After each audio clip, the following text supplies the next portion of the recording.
El enneagrama es un instrumento, un método, un camino, es una guía, una forma de ver y de verse.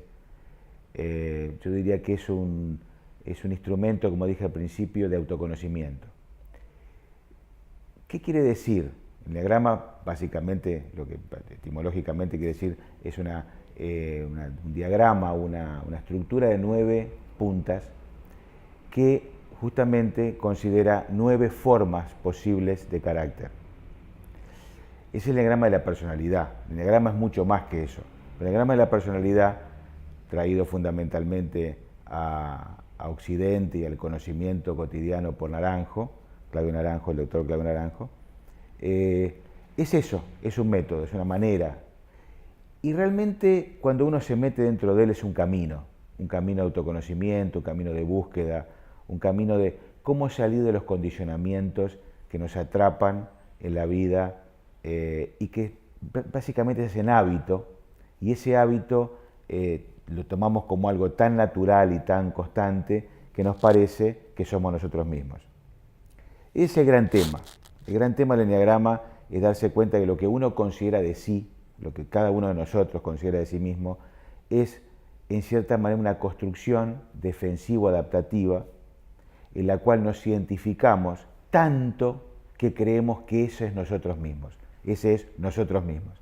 Y nosotros mismos somos algo, yo diría, diferente y mucho más grande que eso. Es algo que podemos tomar en cuenta como algo esencial que nos ocupa, que siempre está ahí, que siempre nos acompaña, y en definitiva lo que hacemos es tapar con nuestras situaciones defensivas adaptativas esa circunstancia esencial que tenemos dentro, que es sí lo más genuino y auténtico que podemos vivir y tener. Entonces, el enneagrama básicamente es eso, es una manera de ver lo que tapa, lo que cubre lo más importante, lo más trascendente en nosotros, lo más genuino, y en definitiva lo que nos hace felices. Porque digo, a veces cuando hablamos de cosas psicológicas o demasiado trascendentes, nos perdemos de las cosas más sencillas, que es decir, ¿qué es lo que cada uno de nosotros quiere? Y cada uno de nosotros quiere vivir una vida con plenitud y con alegría, fundamentalmente, ¿no? Que tenga armonía, que tenga coherencia, que tenga, yo diría, un estado de abundancia. Y la abundancia no necesariamente es lo que uno tiene, ya está a la vista después de muchos siglos, el que se confunde el tener con el ser. Y el enneagrama es un camino para ser. Y el tener viene por añadidura, viene por condición natural a partir del ser. Pero básicamente para cada uno de los integrantes que recibe el enneagrama es básicamente un camino de conocer lo que nos condiciona. Y esas condiciones que satisfacemos, necesidades y elementos que uno tiene en la vida sistemáticamente para poder compartir dentro de la comunidad humana, dentro del otro y el mundo, las cosas que tiene que resolver y tiene que hacer, creó una estructura adaptativa, obviamente, defensiva, sumamente necesaria, que llamamos ego. El nombre de ego es ese conjunto de aspectos complejos que tenemos dentro, en los cuales tuvimos que crear para adaptarnos y defendernos básicamente de necesidades y de las condiciones de vida. Cuando digo defendernos, no hablo de defendernos en confrontación, hablo sencillamente de intentar ir resolviendo situaciones en la medida en que podemos afrontarlas. Con eso quiero decir, ¿no? Me refiero a lo que es defensivo adaptativo. Esa estructura que creamos en nuestra vida forma necesariamente una frontera entre el mundo y algo interno, mío. Esa frontera es algo que en cierta manera yo veo, yo observo cómo actúo y de alguna manera produzco esa circunstancia para poder actuar. O sea, no solo la construí, sino que además la observo en cada acción que tengo en mi vida.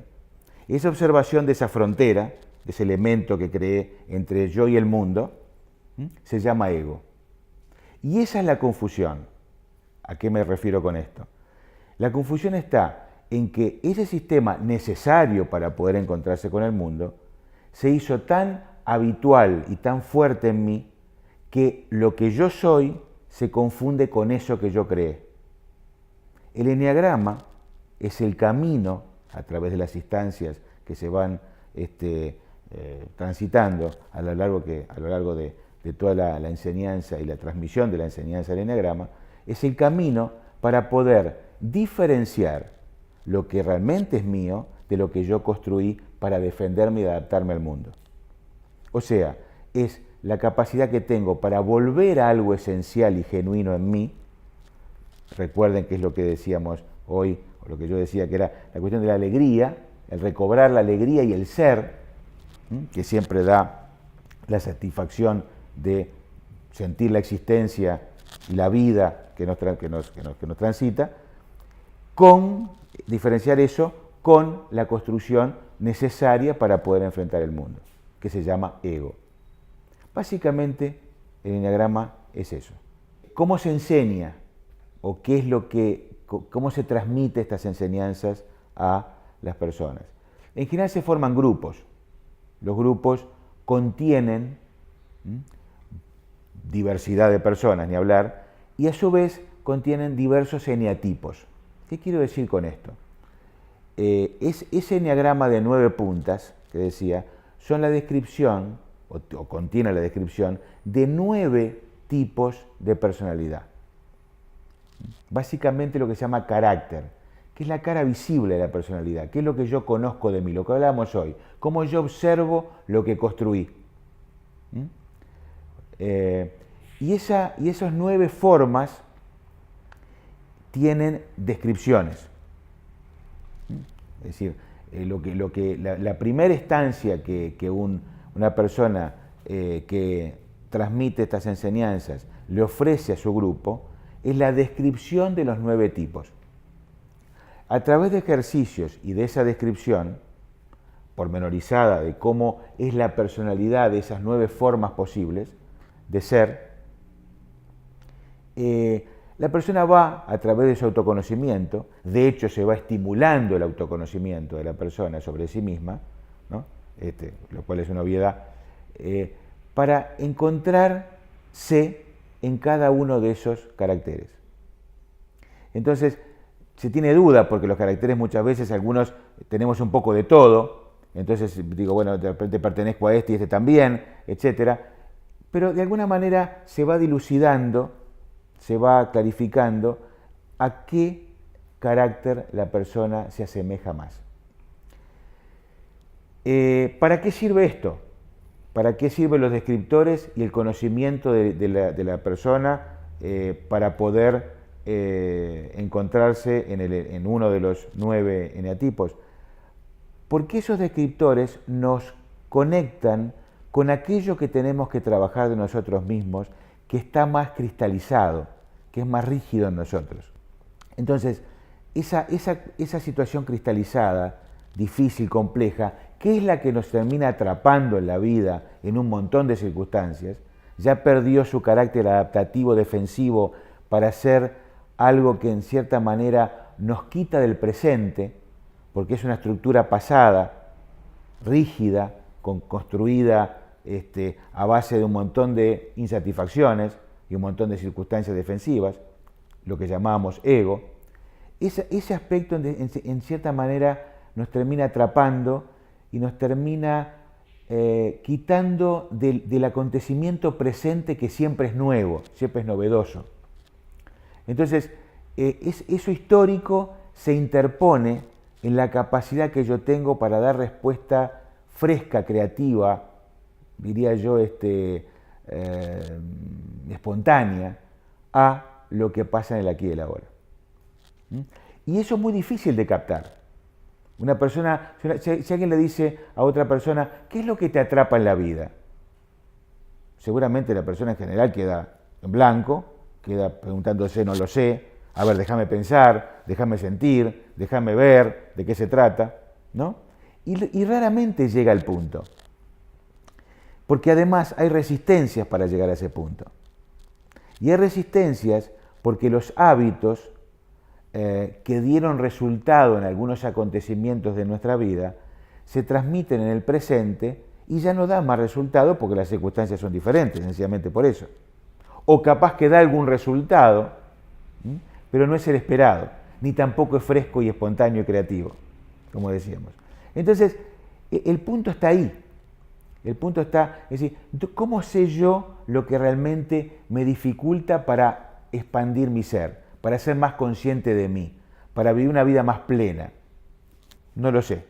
El enneagrama lleva a que nosotros conozcamos eso. El enneagrama entonces es una forma, una manera, yo diría certera y sistemática, de trabajar con ese ego, para que por lo menos sepamos que esos hábitos que creamos en la vida son aquello que en definitiva nos atrapa. Todas estas cosas están, es importante decirlo, creo que llegamos a un punto importante, a un punto, yo diría yo, en que este tema amerita llevarnos a considerar qué es lo que en definitiva produce este ego. Yo decía, es una manera adaptativo-defensiva de encontrarse con el mundo. En realidad comienza básicamente con lo que se llama una parentalización deficitaria. ¿Qué quiere decir eso? Quiere decir que el vínculo de nosotros, cuando empezamos nuestra vida, somos niños, etc., y encontramos básicamente necesidades que son desde orgánicas, físicas, hasta psicológicas, de orden social, la satisfacción de esas necesidades por parte de ese niño o niña, digamos, genera una circunstancia temporal entre lo que necesito y cómo lo satisfago. Ese tiempo tiene que ser llenado con algo, ese espacio-tiempo. Entonces, ahí está la circunstancia. Y en esa condición adoptamos, es que el enneagrama dice, adoptamos 9 grandes formas posibles de ser. En ese espacio-tiempo necesitamos crear algo, ego, todo lo que hablábamos antes, y ese ego de ese espacio-tiempo entre la necesidad y la satisfacción tiene 9 formas posibles, dice el enneagrama.